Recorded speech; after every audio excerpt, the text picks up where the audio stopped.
अल्लाह के नाम से शुरू जो बड़ा मेहरबान नहायत रहम करने वाला है। देखती आंखों सुनते कानों मोहम्मद इरफान की तरफ से सलाम कबूल हो। दोस्तों आज मैं जो आपके लिए रेसिपी लाया हूँ ये बहुत ही ज़बरदस्त और आसान रेसिपी है। इसको बनाना बिल्कुल आसान है, आप इसको आसान तरीके से घर में बना सकेंगे। तो दोस्तों जैसे जैसे सर्दियाँ आ रही हैं मैं आजकल आपको सर्दियों वाली रेसिपी दे रहा हूँ।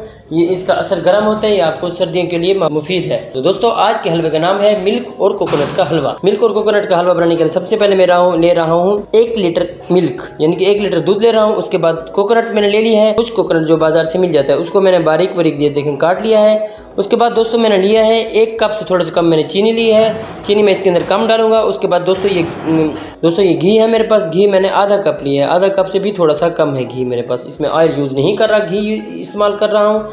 तो दोस्तों वीडियो शुरू करने से पहले जिन्होंने मेरा YouTube चैनल सब्सक्राइब नहीं किया वह जल्दी जल्दी मेरा चैनल सब्सक्राइब करें, लाइक करें, बात करें और इसे अपने दोस्तों से ज़रूर शेयर करें। तो दोस्तों चलते हैं अपने चूल्हे की तरफ। एक पैन ले लिया दोस्तों, उसके अंदर मैंने दूध डाल दिया है, इसके नीचे मैंने आग जला दी है। तो दोस्तों इसको थोड़ी देर के लिए कवर करूँगा जब तक ये बॉयल हो जाए। दोस्तों एक मैंने ग्राइंडर जग ले लिया है, इसके अंदर मैं कोकोनट डालकर इसी के अंदर मैं क्रश करूँगा। जूसर मशीन के अंदर मैं कोकोनट को क्रश करूँगा। जी दोस्तों ये देखें मैंने जूसर मशीन के अंदर कोकोनट को ग्राइंड कर लिया है। ये देखें अब मैं इसको इसी के अंदर डाल दूंगा, उबलते दूध के अंदर इसको कोकोनट को हम डाल देंगे।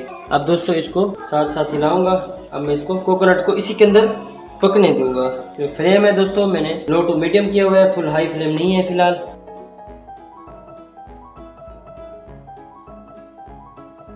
अब दोस्तों इसका पानी खुश करने तक मैं इसको पकाता रहूँगा। दोस्तों अब थोड़ी देर के लिए मैं इसको कवर कर दूंगा।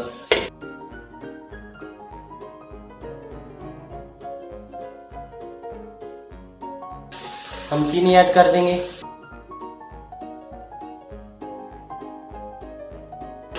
कलर भी अब इसका बड़ा खूबसूरत सा आता जा रहा है और पानी भी इसका काफ़ी हद तक खुश्क हो गया है। कोशिश करें कि अब चम्मच इसके साथ साथ खिलाते रहें। पानी अब इसका काफ़ी हद तक ड्राई हो गया। चम्मच में साथ साथ हिला रहा हूँ। तो अब इसके अंदर हम थोड़ा सा घी ऐड करेंगे। आप चाहे तो कोकोनट का ऑयल भी यूज़ कर सकते हैं। थोड़ा सा और ऐड करेंगे।